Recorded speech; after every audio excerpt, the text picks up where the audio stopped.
lắc đèn có nàng xăm đi sang na hậu na để hấp su sao hoàn mờ mương chọt có noang xăm giặc đôi hành nàng ngươn để hấp su sao sư lư tiếng lồng có sai xăm biển cuốn na liệt na âm cứng thơ bên su số hấp bèn su để hấp su sao hàng lâu sân đẹp cô nàng xăm hồ sơ sung quân à để hấp su sao hoàn mờ non có đoan xăm vây su nằm dẹp dài để hấp su sao hàng ly van chóng cô sai xăm biển cuốn hàng xa na to sai liệt quả na hơn su lái lái sai đi sang khơi màu dòng tài cọp bơ này yêu sai đi bay âu mê cô lấy nhá nàng yên câu biết liền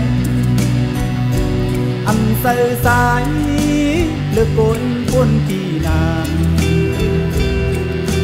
sang thục sang qua mi có để hắt sai để an âu dù sao chung biến hẻm ngồi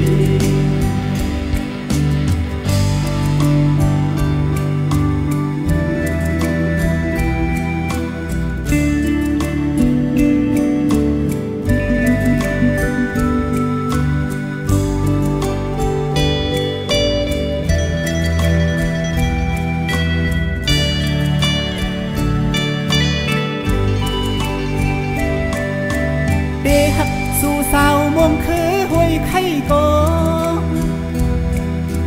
nàng xăm sờ quát đồ hậu na để hấp dù sao muôn bóc sen hay có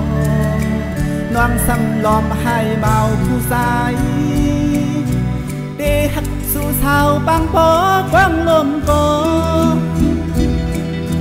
sai xăm lát quám mương bay đi